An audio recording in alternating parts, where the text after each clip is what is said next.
Halo teman-teman, selamat datang di channel Singkat Padat. Di video pertama ini, Mimin akan membahas cerita dari series Dohua yang berjudul Lord Swaying. Berceritakan mengenai seorang pangeran muda yang harus menjadi raja dengan cepat karena kedua orang tuanya yang telah ditangkap oleh suatu klan besar. Raja muda dari series Lord Swaying ini harus berusaha sangat keras untuk menstabilkan kerajaannya, dan juga ia harus bertambah kuat untuk bisa menyelamatkan kedua orang tuanya. Langsung saja kita mulai Donghua Lord Swaying. Cerita dimulai pada masa lalu. Ada sebuah wilayah bernama Elang Salju sedang diserang oleh seseorang yang memiliki kekuatan tinggi yang dapat mengalahkan satu kerajaan dengan sendirian. Sampai akhirnya Raja Dongbo, pemimpin dari wilayah tersebut, ditangkap bersama istrinya. Namun kedua anak mereka, Swaying dan Qingxing, tidak ditangkap, dan kakak tertua yaitu Swaying diangkat menjadi raja muda wilayah Elang Salju, menggantikan ayahnya yang kini telah dibawa. Kemudian kita berpindah di masa sekarang, yang dimana Swaying sudah tumbuh dewasa dan sekarang ia sedang melakukan perjalanan bersama pamannya bernama Zong untuk memburu jantung dari Raja Serigala Bulan Perak yang akan diberikan oleh guru sihir bernama Bei sebagai bayaran agar adiknya Swaying yaitu Qingxing diangkat menjadi murid guru Bei. Namun di perjalanan Swaying bersama paman Zong melewati dinginnya hutan salju, mereka diserang oleh sekumpulan serigala sisi hitam. Swaying pun langsung bertarung menggunakan pole arm saljunya yang membuat satu persatu dari mereka mati di tangan Swaying. Bahkan paman Zong tidak sempat mengayunkan pedangnya karena semua serigala sudah dibunuh duluan oleh Swaying. Tak disangka aksi dari pertarungan Swaying melawan serigala sisi hitam dilihat oleh organisasi Rumah Gunung Naga, yaitu sebuah organisasi yang bertugas mencatat kemampuan dari kesatria untuk mencari yang terkuat dari semua kesatria termasuk Swaying. Dan mereka sepertinya tertarik dengan Swaying setelah melihat kemampuannya mengalahkan semua serigala sisi hitam sendirian. Setelah mengalahkan serigala sisi hitam, Swaying bersama paman Zong melanjutkan perjalanan mencari serigala bulan perak. Sampai akhirnya mereka berhasil menemukan serigala bulan perak yang berada di seberang sungai. Namun di saat itu mereka diserang oleh seekor macan bayangan. Walaupun macan tersebut hanya satu ekor, kekuatan yang dimiliki oleh macan bayangan sangat kuat. Swaying pun memutuskan membawa macan bayangan menjauh dari paman Zong karena ia khawatir apabila paman Zong diserang oleh macan bayangan. Setelah membawa macan bayangan menjauh dari paman Zong, Swaying langsung menyerang macan tersebut. Namun pergerakan dari macan bayangan sangat lincah dan ia pandai menggunakan jurus bayangan, membuat serangan Swaying tidak mengenai apapun.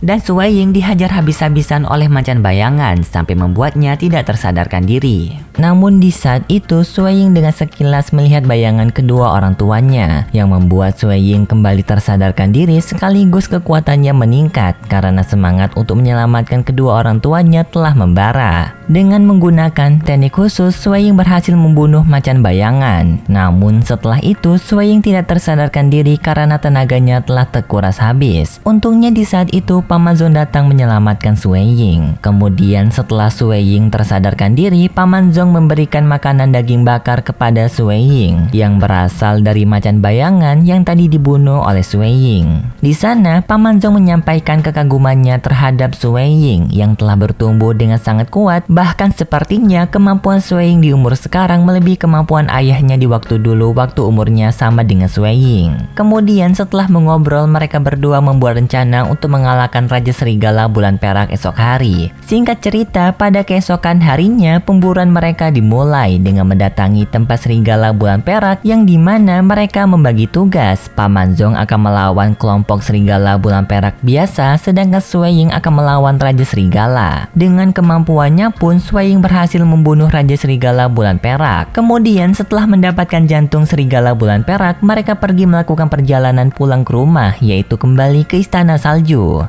Namun di tengah perjalanan mereka dihadang oleh rombongan para bandit yang menginginkan barang-barang berharga milik Swaying dan paman Zong. Swaying pun menolaknya dan ia memutuskan untuk melawan para bandit tersebut dengan maju sendirian. Satu persatu para bandit gugur gugur di tangan Sui Ying, termasuk pemimpin para bandit, yang dimana hal tersebut membuat para bandit yang masih selamat segera melarikan diri. Pertarungan Sui Ying melawan bandit masih diawasi oleh para anggota rumah naga, termasuk pemimpin mereka yang bernama Tuan Xian. Dari pertarungan tersebut, rumah naga semakin tertarik dengan Sui Ying. Bahkan Master Xian menyebarkan berita mengenai Sui Ying yang mengalahkan sekelompok anggota bandit sendirian. Kemudian Sui Ying dan Paman Zhong telah sampai di markas para bandit yang tadi melarikan diri. Di sana Sui Ying memaafkan mereka dan ia meminta kepada para bandit untuk bertobat sekaligus mengembalikan semua barang rampasan yang telah mereka ambil dari orang lain.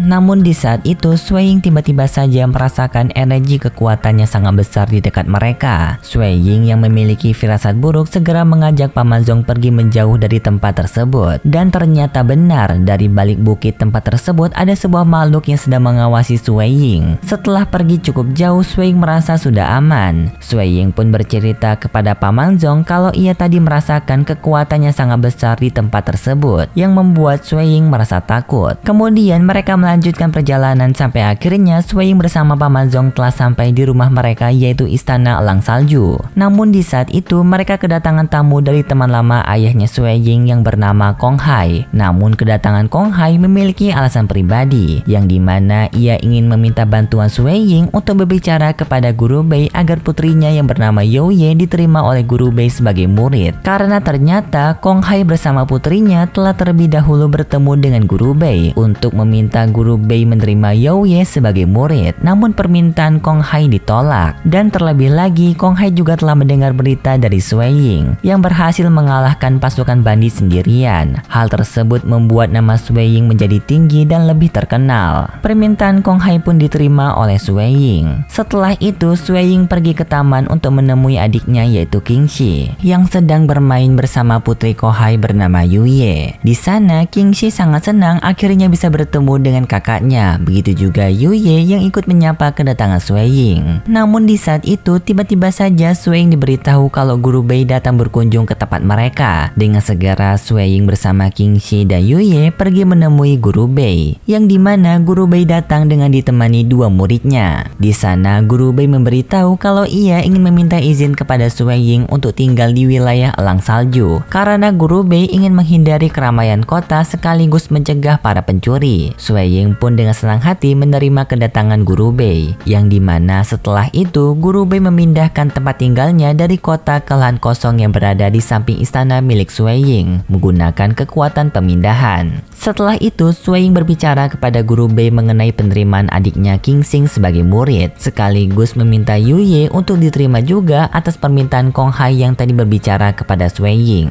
Dan untungnya jawaban dari Guru Bei adalah menerima mereka berdua menjadi murid. Kemudian mereka pun masuk ke dalam tempat Guru Bei, yang dimana di dalam sana murid perempuan Guru Bei yang bernama Jirong sedang menunjukkan kemampuannya. Dan setelah itu Guru Bei memberikan pengumuman kalau hari ini mereka kedatangan murid baru yang akan ikut berlatih bersama mereka untuk kedepannya. Di sana Qingxi terlihat sangat kagum dengan Jirong setelah tadi melihat kemampuan Jirong, dan hal ini juga membuat Jirong bersama Qingxi menjadi teman sepasang karena kebetulan umur mereka yang sama. Kemudian Sui Ying mendapatkan laporan kalau ada seseorang yang telah memasuki istana Elang Salju dengan paksa, yang ternyata orang tersebut adalah Tuan Xian, pemimpin dari rumah Gunung Naga yang tadi selalu mengawasi Sui Ying, sekaligus orang yang menyebarkan berita Sui Ying yang tadi telah mengalahkan para bandit. Kedatangan Tuan Xian menemui Sui Ying untuk memberikan Black Iron Order kepada Sui Ying sebagai tanda kalau Sui Ying telah resmi bergabung bersama organisasi rumah Gunung Naga, yang dimana hal ini merupakan salah satu keinginan besar bagi Sui Ying. Kemudian Tuan Xian mengajak Sui Ying berbicara di luar untuk menjelaskan lebih detail mengenai organisasi rumah Gunung Naga, yang dimana setelah Sui Ying masuk ke dalam organisasi rumah Gunung Naga, maka Sui Ying akan diberikan misi untuk mendapatkan poin yang nanti dapat ditukarkan dengan apapun yang Sui Ying inginkan, termasuk menyelamatkan kedua orang tuanya yang masih ditangkap. Setelah itu Tuan Xian pergi dari sana. Kemudian Sui Ying berkumpul bersama adiknya serta kedua pamannya di ruangan Sui Ying, yang dimana di sana Paman Zhong menceritakan kisah masa lalu dari kedua orang tua mereka. Pada masa lalu sebelum kedua orang tua mereka mereka bertemu, Ibu Sueying merupakan keluarga dari anggota klan Mo, yaitu salah satu klan elit yang disegani oleh semua orang. Dan di waktu itu, ibunya Sueying dengan dibantu paman Tangsang kabur dari klan Mo, karena ibunya Sueying akan dijodohkan oleh seseorang kakek-kakek yang telah berumur lebih dari 100 tahun. Yang dimana ibu Sueying tidak mau dan ia memutuskan untuk melarikan diri bersama paman Tangsang. Sedangkan di saat yang bersamaan, ayah Sueying dan paman Zong sedang mencari ibunya Sueying untuk menyelesaikan misi untuk mengembalikan ibunya Sueying ke klan Mo atas perintah yang diberikan oleh klan Mo. Namun di saat ayahnya Sueying telah berhasil menemukan ibunya Sueying, mereka berdua malah saling jatuh cinta yang membuat ayahnya Sueying berkhianat atas misi dari klan Mo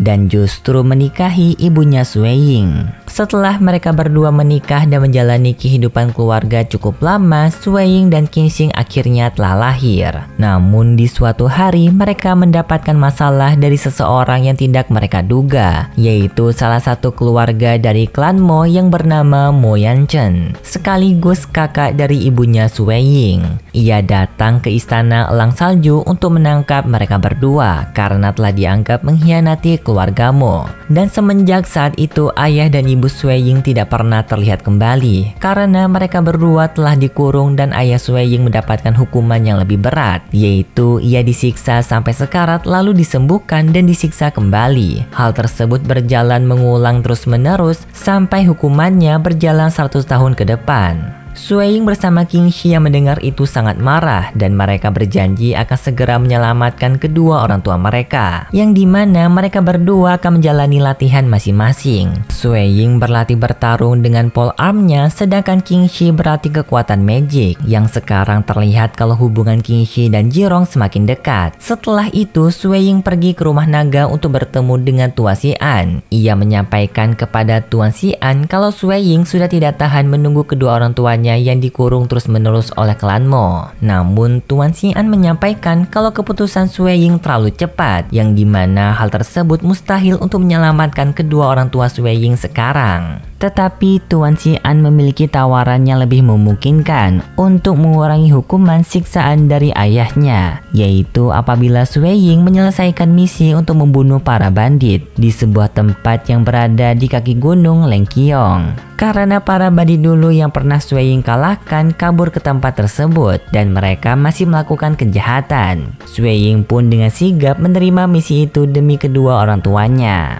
yang dimana pada malam harinya ia berpamitan dengan semua orang untuk pergi menyelesaikan misi dari Tuan Xian. Dan di saat itu Youye sempat memberikan kalung kepada Sueying sebagai rasa cintanya kepada Sueying yang akan menunggu kepulangannya. Setelah melakukan perjalanan, Sueying berhasil menemukan targetnya, yaitu para bandit yang sekarang berada di tengah hutan. Namun di saat itu tiba-tiba saja Sueying diserang oleh sepasang kekasih, yang dimana seorang pria dari kekasih tersebut merupakan iblis angin yang terkenal sebagai penjahat kuat. Iblis angin membunuh para bandit tersebut dan ia mengambil jantung mereka, sedangkan kekasih wanita dari iblis angin menyandra Sueying. Dan untungnya di saat itu Sueying berhasil lolos karena wanita iblis angin tidak berfokus menjaga Sueying. Dan Sueying langsung kabur dengan membawa kotak berisikan jantung para bandit. Untungnya Sueying berhasil lolos dari kejaran iblis angin dengan terjun ke jurang, yang dimana Sueying bisa selamat karena ia memegang dahan pohon. Sedangkan iblis angin berpikir kalau Sueying telah tewas akibat terjatuh dari tebing, dan ia pun pergi bersama kekasihnya. Setelah itu Sueying memberikan jantung para bandit kepada Tuan Xian melalui perantaran anak buah Tuan Xian. Sedangkan Sueying harus beristirahat karena mengalami banyak luka, yang dimana setelah itu Sueying mendapatkan surat dari Tuan Xian kalau permohonan untuk mengurangi hukuman ayahnya Sueying sudah disahkan berkat Sueying yang telah menyelesaikan misi tadi. Sepertinya video pertama dari series Lost Sueying sampai di sini dulu, dan untuk kelanjutan ceritanya akan ada di video selanjutnya. Kalau kalian suka dengan video ini bisa like, dan sampai jumpa di video selanjutnya.